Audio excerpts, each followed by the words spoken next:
Depuis le printemps 2021, Paris accueille un tout nouveau lieu artistique, la Bourse de commerce. Ce nom peut sembler assez éloigné de la nouvelle mission du bâtiment. Un musée d'art contemporain présentant les œuvres de la collection Pinault. Et pour comprendre d'où vient ce nom, il faut se pencher sur l'histoire du lieu.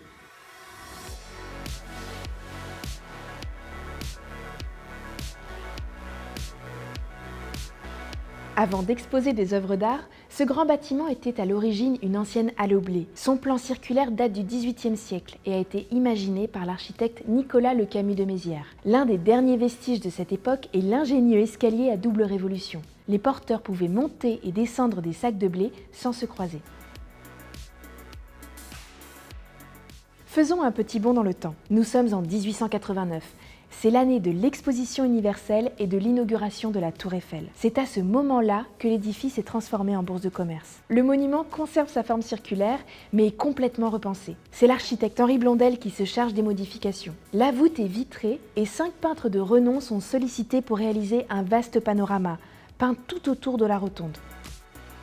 En 2016, la fonction du bâtiment change à nouveau pour devenir un musée, mais le nom de bourse de commerce subsiste. Commence alors un grand chantier de 3 années. C'est le temps nécessaire pour mener à bien tous les travaux. D'une part, la restauration intégrale et scrupuleuse du bâtiment de 1889, et d'autre part, les aménagements indispensables pour le métamorphoser en musée.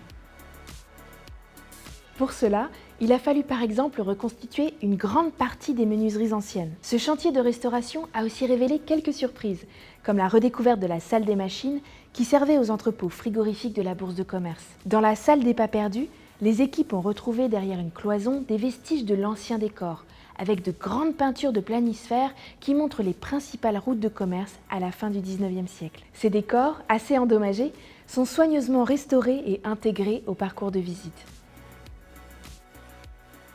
Bien sûr, une grande part du chantier de restauration est dédiée au décor peint. Ce sont d'immenses toiles marouflées à 35 mètres de hauteur qui forment un panorama de 1400 mètres carrés. Ils représentent le commerce sur tous les continents et la circulation des marchandises en provenance des anciennes colonies. Une vision du commerce qui est bien sûr à replacer dans son époque avec un point de vue européen imprégné de colonialisme. Pour restaurer ces peintures, 6 mois de travaux sont nécessaires, avec une équipe d'une vingtaine de restauratrices. Il fallait au moins cela. Les peintures encrassées étaient recouvertes d'un voile terne qui dénaturait les couleurs. Le vernis s'était opacifié par endroits et des zones entières de toile étaient abîmées. Les nettoyer et les consolider a représenté un sacré défi pour les équipes, perchées sur des échafaudages à près de 40 mètres du sol. Et pour transformer l'édifice en musée d'art contemporain, François Pinault a fait appel au célèbre architecte japonais Tadao Ando. Pour donner vie à ce projet titanesque, il a pu compter sur 2 jeunes architectes français, Lucie Ninet et Thibaut Marca de l'agence Nem Architecte, ainsi que sur l'architecte en chef des monuments historiques, Pierre-Antoine Gatier.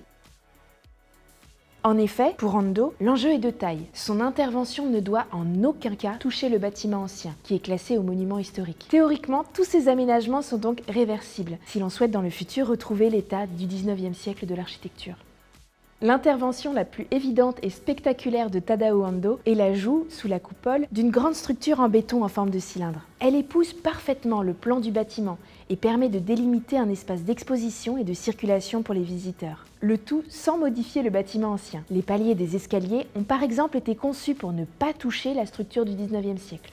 La hauteur du cylindre, de 9 mètres, a été mûrement réfléchie. L'idée étant de laisser bien visible le panorama peint de la coupole, mais aussi de garder une vue traversante de la rotonde depuis les salles d'exposition du 2e niveau. Ce chantier complexe, que Tadao Ando lui-même qualifie de délicat, donne aujourd'hui toute son identité au nouveau musée. Son intervention change le regard sur ce lieu historique et ouvre un dialogue entre l'ancien et le contemporain.